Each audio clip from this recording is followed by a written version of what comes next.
Guía de práctica clínica, GPC. Diagnóstico y tratamiento de edema macular diabético en el segundo nivel de atención.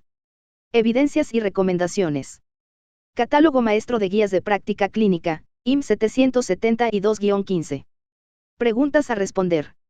1. ¿Cuál es el valor de la clínica en el diagnóstico de edema macular diabético? 2. ¿Cuál es la precisión de los estudios de imagen en el diagnóstico de EMD? 3. ¿Existen casos de pacientes con EMD en los que el tratamiento con láser continúe siendo de primera elección? 4. ¿Bajo qué condiciones se espera mayor efectividad del tratamiento farmacológico comparado con láser? 5. ¿En qué momento de la enfermedad resulta más efectivo el tratamiento quirúrgico comparado con otros tratamientos?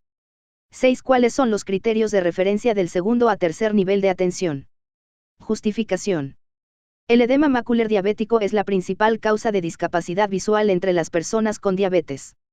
Aunque el riesgo de EMD varía por diversos factores, incluyendo el tipo de diabetes, duración de la enfermedad y dependencia a la insulina, se espera que se incremente junto con la prevalencia de la diabetes. Estimaciones actuales indican que el gasto anual para la atención de la salud en Estados Unidos representa el 17,6% del Producto Interno Bruto, y este porcentaje puede aumentar a más de 20% durante los próximos 25 años.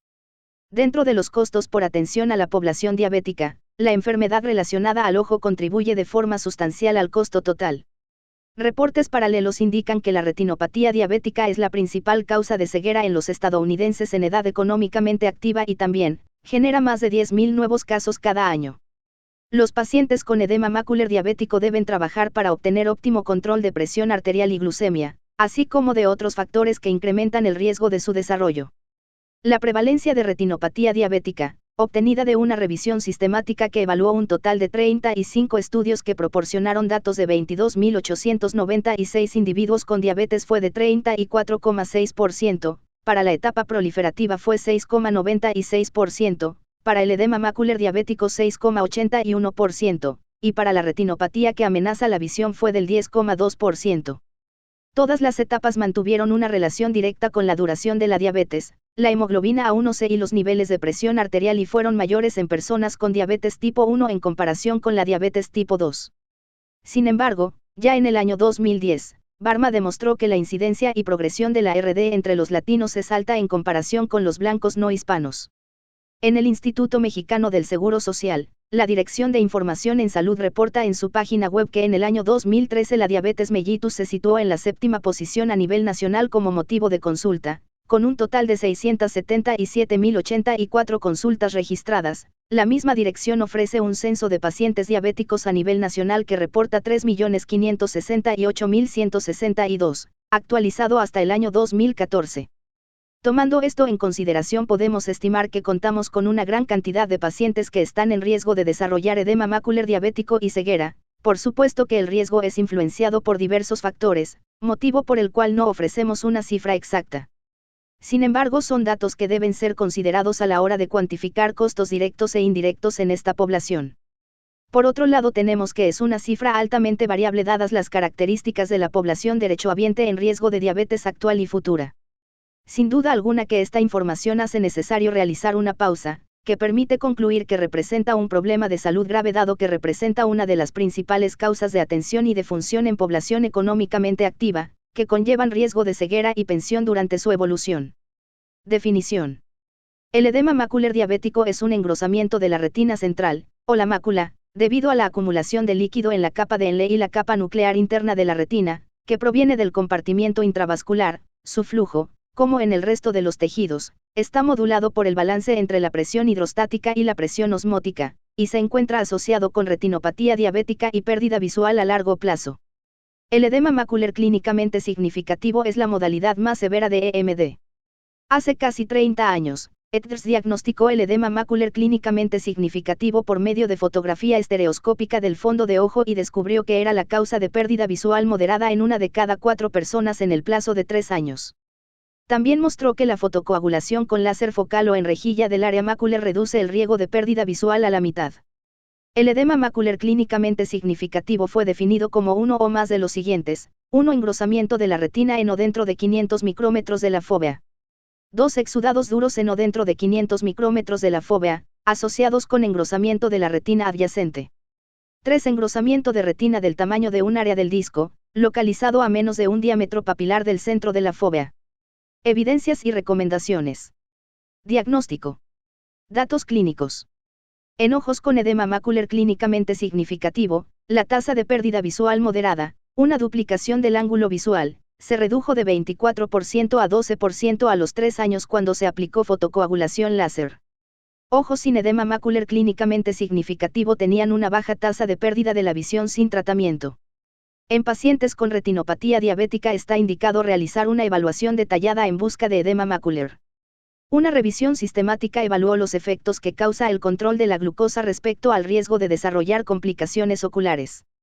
Aunque con limitaciones en la búsqueda, los resultados establecen claramente la reducción en cada una de las posibles complicaciones oculares cuando el paciente alcanza control de sus niveles de glicemia, riesgo de fotocoagulación o vitrectomía, edema macular, progresión de retinopatía. El área macular se evalúa mejor mediante biomicroscopía con lámpara de hendidura o fotografías estereoscópicas. La evaluación cuantitativa puede ser mediante tomografía de coherencia óptica. La visión borrosa es el dato clínico más constante, otros serían distorsión de la imagen, flotadores y cambios en la sensibilidad al contraste. La fotofobia, cambios en la percepción del color, y escotoma se produce en edema macular diabético, mientras que la pérdida de la visión se asocia con mayor severidad y progresión de la enfermedad. Una revisión evaluó la posible relación entre dislipidemia y edema macular diabético. Con búsqueda adecuada, sin embargo, en los análisis fueron mezclados resultados de ensayos clínicos, cohortes y casos y controles, lo que llevó la heterogeneidad al 100% y los resultados generales no fueron concluyentes. En los análisis individuales, los estudios de casos y controles mostraron relación directa entre el desarrollo del edema macular diabético y los niveles altos de colesterol total, lipoproteínas de baja densidad y triglicéridos. Todos los pacientes deben someterse a evaluación clínica completa que considere la duración de la diabetes. Control glucémico. Pacientes con edema macular de larga evolución que presentan isquemia macular pueden cursar con mala agudeza visual. Siempre que la unidad hospitalaria cuente con los recursos suficientes, la evaluación deberá incluir evaluación clínica completa. Toma de la agudeza visual. Registro de la presión intraocular. Examen del segmento anterior. Realizar examen biomicroscópico del fondo de ojo con lámpara de hendidura utilizando lente de 78 o 90 dioptrías. Oftalmoscopia indirecta. Fotografías a color de la retina. Estudios de gabinete. La evaluación del paciente con edema macular es mejor cuando se realiza bajo dilatación pupilar, realizando biomicroscopia con lámpara de hendidura, TCO y diagonal o fotografía estereoscópica de fondo de ojo. Una evaluación de tecnología en salud realizada para establecer la utilidad de la tomografía de coherencia óptica en relación con el diagnóstico y los costos de detectar edema macular diabético y comparándola con la práctica clínica actual y la fotografía de fondo, reveló que la tomografía de coherencia óptica se traduce en una reducción de costos para el servicio de salud sin decremento en el número de casos detectados. Un estudio buscó identificar el método más rentable para identificar edema macular diabético, comparó entre fotografías retina, exploración de fondo de ojo y tomografía de coherencia óptica. Los resultados del modelo económico orientado a la detección sugieren que el uso de tomografía de coherencia óptica es el más rentable en el proceso de detección. Existen diversos métodos cualitativos y cuantitativos que permiten establecer el diagnóstico de edema macular. Los médicos deberán utilizar los recursos disponibles en su unidad para confirmar el diagnóstico de certeza, apoyándose siempre con un interrogatorio dirigido y evaluación clínica lo más completa posible. Una revisión sistemática evaluó la precisión de la tomografía de coherencia óptica para realizar el diagnóstico de edema macular diabético y edema macular clínicamente significativo. La sensibilidad combinada fue de 0.78 y la especificidad de 0.86. El espesor de corte central seleccionado para la extracción de datos fue de 250 micras. Esta revisión coloca la tomografía de coherencia óptica como un elemento clave en la toma de decisiones. Por otra parte, los desacuerdos entre la tomografía de coherencia óptica y el examen de fondo de ojo son especialmente falsos positivos, conocidos como etapas subclínicas y que están en mayor riesgo de desarrollar edema macular clínicamente significativo. Es importante resaltar que el examen de fondo de ojo es útil en la detección de etapas subclínicas y aquellos pacientes que tienen mayor riesgo de desarrollar edema macular clínicamente significativo, lo que refleja la importancia de la evaluación clínica. La angiografía con fluoresceína permite evaluar la perfusión macular, isquemia retiniana, y la actividad neovascular incluso después de iniciar el tratamiento. Tratamiento.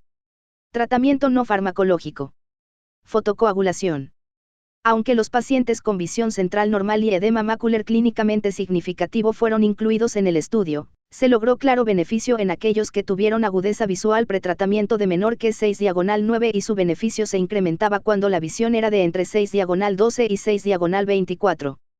En pacientes con edema macular clínicamente significativo y agudeza visual normal, los datos del ETDRS indicaron una tendencia hacia el beneficio en los pacientes tratados con láser, es decir, una reducción del 10% al 5% en la incidencia de pérdida visual de 2 líneas de agudeza visual equivalentes a la cartilla de Snellen.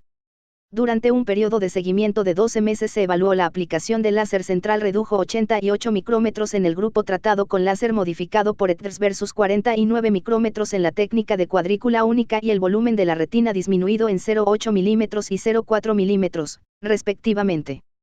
El resultado de agudeza visual entre los dos grupos fue similar, aunque el láser ETDRS focal diagonal rejilla modificado fue más eficaz en la reducción de espesor de la retina. El ETDRS estableció que la fotocoagulación con láser es el tratamiento para el edema macular clínicamente significativo. El porcentaje de pérdida visual moderada se redujo de 24% a 12% a los 3 años. El ETDRS demostró el beneficio de la fotocoagulación láser en el edema macular clínicamente significativo independientemente del involucro foveal. La terapia con láser sigue siendo el estándar de cuidado para los pacientes con edema macular temprano, sin disminución de agudeza visual, que no involucra la fovea. Los pacientes con edema macular central y buena agudeza visual, por ejemplo, mayor que 78 letras pueden ser observados si los microaneurismas con fugas están muy cerca de la fovea y cuando no hay otras lesiones tratables. De lo contrario, tratamiento de fotocoagulación con láser puede ser considerado. Los pacientes con edema macular clínicamente significativo que no involucran el centro de la mácula pueden tratarse con fotocoagulación con láser de acuerdo con criterios ETDRS modificados. La fotocoagulación panretiniana con láser no está recomendado en pacientes con edema macular o edema macular clínicamente significativo y retinopatía diabética no proliferativa leve. Retinopatía diabética no proliferativa moderada. La fotocoagulación panretiniana con láser algunas veces está recomendado en pacientes con edema macular o edema macular clínicamente significativo y retinopatía diabética no proliferativa severa. Retinopatía diabética proliferativa sin características de alto riesgo. La fotocoagulación panretiniana con láser está indicada en pacientes con edema macular o edema macular clínicamente significativo que además presentan retinopatía diabética proliferativa con características de alto riesgo. El tratamiento láser, focal y diagonal o en rejilla no está recomendado en pacientes con edema macular y retinopatía diabética no proliferativa leve, moderada o severa. Retinopatía diabética proliferativa sin características de alto riesgo. Retinopatía diabética proliferativa con características de alto riesgo. El tratamiento láser focal y diagonal o en rejilla algunas veces está recomendado en pacientes con edema macular clínicamente significativo y retinopatía diabética no proliferativa leve. Retinopatía diabética no proliferativa moderada. El tratamiento láser focal y diagonal o en rejilla algunas veces está recomendado en pacientes con las siguientes combinaciones: edema macular clínicamente significativo y retinopatía diabética no proliferativa severa. Edema macular clínicamente significativo y retinopatía diabética proliferativa sin características de alto riesgo. Edema macular clínicamente significativo y retinopatía diabética proliferativa con características de alto riesgo. Edema macular y retinopatía diabética proliferativa con características de alto riesgo. La angiografía con fluoresceína usualmente es utilizada para guiar el tratamiento de láser. Cirugía. Un metaanálisis evaluó el efecto del peeling de la membrana limitante interna durante la vitrectomía en el tratamiento del edema macular diabético considerando la agudeza visual como desenlace. 5 estudios fueron seleccionados y la heterogeneidad encontrada es mínima. Los resultados muestran que la agudeza visual mejora al realizar el peeling de la membrana limitante interna. Una revisión sistemática evaluó la eficacia de la vitrectomía en el tratamiento del edema macular diabético, considerando como desenlaces el espesor del área macular como resultado estructural y la agudeza visual como medida funcional. Las intervenciones incluyeron historia natural de la enfermedad, vitrectomía y láser. Los resultados muestran que la vitrectomía es mejor opción ante la historia natural de la enfermedad, sobre todo en cuanto al grosor macular. En cuanto a la comparación de vitrectomía y láser se logra observar mejoría estructural y funcional. Esta mejoría se observa en los resultados a 6 meses, sin embargo a los 12 meses los resultados entre vitrectomía y láser prácticamente son iguales. No obstante, es conveniente establecer que los estudios son limitados y una de las comparaciones tiene heterogeneidad importante. Cuando existe evidencia de tracción vitreomacular en las imágenes de OCT, la vitrectomía puede considerarse nivel 2. La vitrectomía puede estar indicada cuando la tracción vitreomacular es responsable de la reducción de agudeza visual. La vitrectomía en el edema macular diabético representa una opción terapéutica que puede ofrecer beneficios visuales y estructurales en pacientes seleccionados. El cirujano determinará qué pacientes pueden ser candidatos a cirugía dados los antecedentes de tracción vitreomacular o vitreoretiniana, antecedente de aplicación de láser y antecedentes sistémicos de riesgo para ingresar a quirófano, además de considerar que a largo plazo los resultados visuales y estructurales son similares. Tratamiento farmacológico. Inhibidor del factor de crecimiento vascular endotelial. En ojos con retinopatía diabética proliferativa y edema macular que involucra la fovea, se debe considerar la aplicación intraocular de inhibidor de factor de crecimiento vascular endotelial para mejorar el resultado visual a corto plazo. Diversos estudios han evaluado el efecto de agentes anti-VEGF en el tratamiento del edema macular diabético, conservando estrictas medidas de control metodológico, durante la elaboración y seguimiento de los pacientes. Los resultados coinciden en obtener mejoría funcional con restauración visual y reducción del espesor macular central. Estos cambios han tenido seguimiento hace 2 años, sin embargo la limitante es que no es posible establecer el número de aplicaciones en forma exacta. El tratamiento con anti-VEGF algunas veces se recomienda en pacientes con edema macular clínicamente significativo y RDNP leve. RDNP moderada. El tratamiento intravitreo anti-VEGF no está recomendado para pacientes con edema macular diabético y RDNP severa. RDP sin características de alto riesgo. En pacientes con RDP de alto riesgo y EMD o EMCS usualmente está recomendado el tratamiento con anti-VEGF. El tratamiento intravítreo con anti-VEGF algunas veces puede recomendarse en pacientes con EMCS y RDP sin características de alto riesgo. La inyección intravítrea con anti-VEGF pueden ser un tratamiento efectivo en casos con edema macular diabético cuando está afectado el centro de la mácula. El tratamiento tradicional del edema macular clínicamente significativo ha sido láser. Sin embargo, los datos más actuales muestran que el tratamiento con anti-VEGF es efectivo cuando el EMCS incluye el centro de la mácula. El tratamiento con anti-VEGF es el tratamiento de elección para el edema macular con, o sin tratamiento focal con láser. Una revisión sistemática que evaluó la eficacia y seguridad de anti-VEGF comparada con láser y placebo. Los resultados indican que existen más probabilidad de ganar visión al ser tratadas con anti-VEGF que con láser. En términos absolutos 5 personas tuvieron que ser tratados con anti-VEGF para que una de ellas mejorara notablemente su visión. El espesor de la retina se midió con TCO y también se vio favorecido con el uso de anti-VEGF comparada con láser, con diferencias significativas entre las diferentes opciones de anti-VEGF donde la mayor reducción la ofreció aflibercept. La seguridad fue evaluada por mediante eventos adversos sistémicos graves. Para esto la unidad de análisis fue el paciente, no el ojo. Los resultados con anti-VEGF en comparación con el control, para eventos tromboembólicos arteriales y para mortalidad. Cabe mencionar que algunos de los ensayos excluyeron a pacientes con antecedentes de enfermedad hipertensiva o eventos cardiovasculares previos, lo que podría limitar la generalización de uso en la población diabética en el mundo real. Una revisión sistemática comparó la efectividad de 2 agentes anti-VEGF, y evaluó los resultados obtenidos mediante agudeza visual, espesor macular central y efectos adversos. Los aspectos metodológicos se encuentran bien desarrollados y los resultados muestran que no existe diferencia en cuanto a efectividad y seguridad en los desenlaces planteados. Una revisión comparó el efecto terapéutico y la seguridad de uso de ranibizumab más láser o solo láser en pacientes con EMD y los evaluó a través de agudeza visual, espesor de retina en área macular y eventos adversos, con seguimiento a 12 y 24 meses. Los resultados muestran mayor beneficio con la combinación de ranibizumab y láser y ranibizumab solo. Una revisión evaluó la efectividad de anti-VEGF en el tratamiento del EMD. Estimó sus resultados con base en la medición de agudeza visual y espesor macular. Realizó búsqueda sin limitación en fecha y lenguaje e incluyó búsqueda manual del tema. Los resultados mostraron mejoría en ambos desenlaces. Sin embargo, la heterogeneidad siempre presentó cifras elevadas. El tamaño de muestra de algunos estudios fue pequeña y el seguimiento varió de 3 a 9 meses.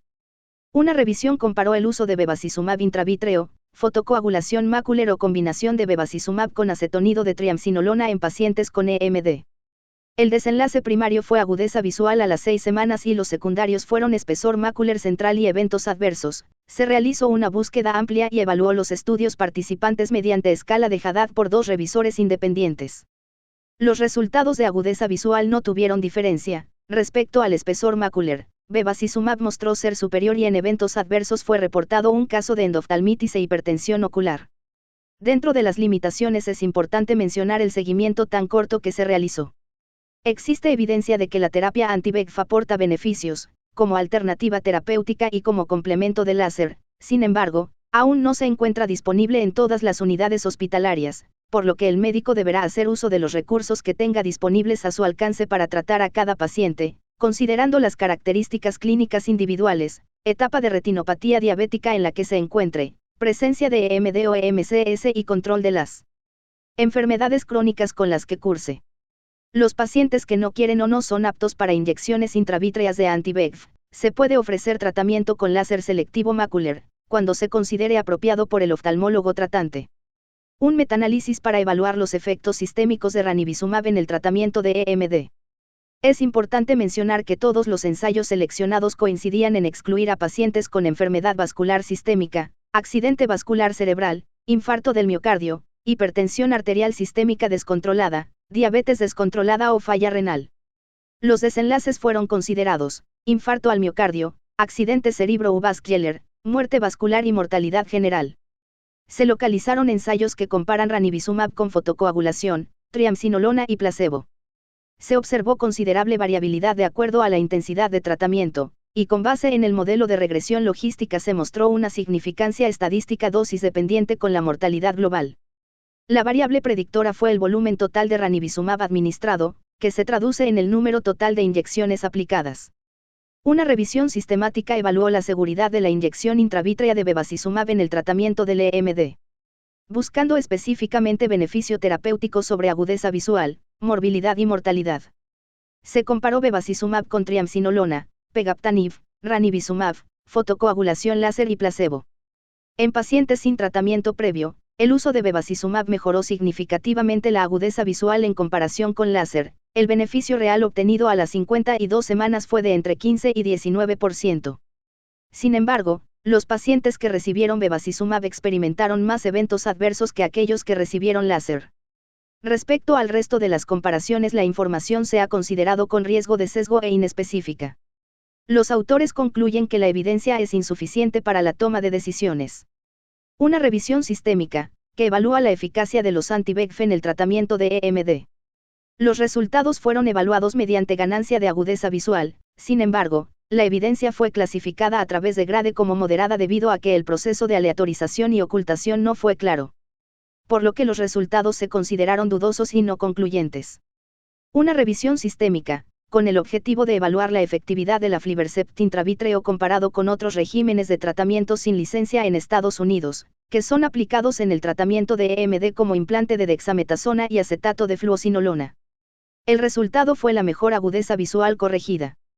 La primera dosis fue de moderada a alta en las diferentes mediciones realizadas. En el objetivo principal se logró obtener ganancia visual con aflibercept, aunque se muestran múltiples resultados no planteados como objetivo en un inicio. Una revisión sistemática evaluó los cambios visuales seguidos después de la aplicación de anti-VEGF comparados con aquellos que recibieron placebo o láser. El análisis se realizó mediante el sistema GRADE y la evidencia resultó insuficiente para confirmar seguridad y superioridad del fármaco. El metaanálisis realizado en población sin antecedentes de enfermedad vascular, muestra que existe una relación dosis dependiente para la presentación de eventos adversos incluida muerte. Considerando que son estudios realizados en población controlada, es posible que al ser utilizado en población general con deficiente control de la enfermedad, los eventos adversos puedan incrementar su frecuencia. Es importante mencionar que dada esta situación es de particular importancia la valoración integral del paciente, para estimar los riesgos comparados con los beneficios. Una revisión sistemática con limitaciones en el proceso de búsqueda, evaluó la efectividad del bevacizumab comparado con placebo y sus desenlaces fueron agudeza visual y espesor macular. Los resultados a 6 semanas se mostraron a favor del tratamiento con -4.8, sin embargo presentó alta heterogeneidad y 2 igual a 71.4%. A las 12 semanas la reducción fue solo de -22.3 y 2 igual a 65.8%. Respecto a la agudeza visual a las 6 semanas con tendencia a la mejoría I2 igual a 85.1%, pero esta mejoría no pudo sostenerse a las 12 semanas además de incrementar I2 igual a 90.8%. Cabe aclarar que de los 4 estudios seleccionados 3 de ellos utilizaron triamcinolona intravítrea por lo que los resultados tampoco pueden ser del todo atribuibles solo a bevacizumab. Una revisión sistemática con metaanálisis evaluó la seguridad de la inyección intravítrea de ranibizumab en el tratamiento del EMD, buscando específicamente el riesgo relativo para evento tromboembólico. Se seleccionaron 5 ensayos clínicos, y se realizó análisis por intención a tratar a partir de los cuales se determinó el riesgo relativo. Es importante mencionar que hacen falta algunos datos como heterogeneidad y posible inconsistencia. Además, durante el análisis excluye un estudio del que no presentan las dosis aplicadas y que otorga más del 50% del peso en los resultados, mostrando que al conservarlo el RR es de 1.12 y al excluirlo el resultado que se obtiene es RR 0.74. Dado lo anterior, la información no es apropiada para la toma de decisiones. Una revisión sistemática que evaluó la eficacia del anti-VEGF comparada con láser en el tratamiento del EMD. Es importante aclarar que dentro de las bases de datos consultadas se encuentran los archivos de un laboratorio productor de anti-VEGF. Los resultados muestran que no existe superioridad en los resultados entre los anti-VEGF analizados, pero sí de estos comparados con el láser y el placebo. Una revisión sistemática comparó el uso de bevacizumab intravítreo con fotocoagulación macular y evaluó a través de grosor macular y agudeza visual, en busca de efectividad y seguridad. Incluyó 4 ensayos aleatorios y uno no aleatorio que representaba el mayor peso en los análisis. Los resultados a corto plazo ubican a bevacizumab con mejores resultados, sin embargo a un año de seguimiento los resultados se igualan. Los resultados adversos incluyen oculares como catarata e incremento de la presión intraocular, sistémicos como alteraciones cardiovasculares que llegaron a muerte y un evento vascular cerebral. Esteroides. Un metaanálisis evaluó el efecto del uso de acetonido de triamcinolona en inyección intravítrea comparada con aplicación subtenoniana. Se evaluaron los resultados a través de agudeza visual, espesor macular y elevación de presión intraocular. Los resultados al mes fueron de aparente mejoría en agudeza visual y espesor macular, sin embargo no se sostuvieron a los 6 meses. Respecto a la presión intraocular, los resultados muestran una elevación significativa solo en el grupo de aplicación subtenoniana a los 6 meses. Existe evidencia de que la triamcinolona intravítrea libre de conservadores combinada con láser es inferior al ranibizumab con láser temprano o diferido a 3 años de seguimiento. Los resultados fueron mejores en el grupo tratado con ranibizumab que en los tratados con esteroides, con excepción de ojos pseudofáquicos al inicio del estudio, los cuales tuvieron resultados similares. También se documentó incremento de presión intraocular y catarata. Estudios realizados con esteroides muestran aparente mejoría a corto plazo, sobre todo en agudeza visual y espesor macular. Sin embargo, los beneficios no son sostenibles a largo plazo. Tampoco se ha logrado potencializar los beneficios con el uso de láser. Por otro lado, se ha documentado diversos efectos adversos relacionados con el uso de esta terapéutica. Un metaanálisis que evaluó la aplicación intravítrea de triamcinolona y láser panretiniano o láser macular. Las medidas de resultados incluyeron agudeza visual, espesor macular central, presión intraocular, volumen macular total. Fueron seleccionados 4 artículos y fueron evaluados de forma que se mantuviera baja heterogeneidad. Se detecta sesgo de notificación y solo es visible una mejoría visual a partir de 2 de los artículos seleccionados. Una revisión sistemática evaluó la inyección intravítrea de triamcinolona con láser comparada con fotocoagulación sola, midió a través de agudeza visual y espesor macular. Los resultados con aparente mejoría inicial con esteroides no logran mantener los beneficios. Antiinflamatorios no esteroideos. Edema macular quístico se ha observado en retinopatía diabética. Los cambios quísticos suele ocurrir en casos de EMD crónico y difuso. Existen reportes que indican el uso de antiinflamatorios no esteroideos de aplicación tópica, por lo que una revisión sistemática evaluó efectividad y seguridad. El principal desenlace fue considerado mejoría a partir de 2 líneas y como desenlaces secundarios estuvieron el grosor macular, líquido subretiniano, mejoría en la FAR y calidad de vida. Se realizó la búsqueda y se encontraron 59 documentos, sin embargo, los resultados no son concluyentes. No existe evidencia que permita la toma de decisión respecto al uso de antiinflamatorios no esteroides tópicos en el edema macular diabético fibrinolíticos. Cuando esté documentada la tracción vítreo-macular con OCT, la inyección de microplasmina puede ser considerada como una opción cuando esté disponible. Se ha generado una línea de investigación con el uso de microplasmina con base en la hipótesis de liberar la adherencia vítreo-retiniana y probable tracción macular. Sin embargo, la evidencia disponible es escasa, por lo que es necesario establecer claramente el papel que desempeñará en el tratamiento del edema macular antes de iniciar aplicación rutinaria. Terapia experimental. Diferentes bases de datos ofrecen información inicial de terapias experimentales que se encuentran en fase I2 de investigación, como son sirolimus, metotrexato, Aliskiren y MP0112. Sin embargo, sus resultados no son concluyentes en este momento. Referencia y contrarreferencia. Envíos de segundo a tercer nivel de atención. Paciente con tratamiento de láser, con esquema de ETDRS adecuadamente aplicado que no mejora después de 8 meses de la última aplicación, podrá ser enviado a valoración a tercer nivel para evaluar necesidad de cirugía. Los pacientes con tracción vítreo-retiniana documentada que requieran de vitrectomía deberán ser enviados a tercer nivel para cirugía. Contrarreferencia de tercero a segundo nivel de atención. Los pacientes valorados o sometidos a tratamiento quirúrgico que requieran seguimiento deberán ser enviados a segundo nivel para continuar con vigilancia médica.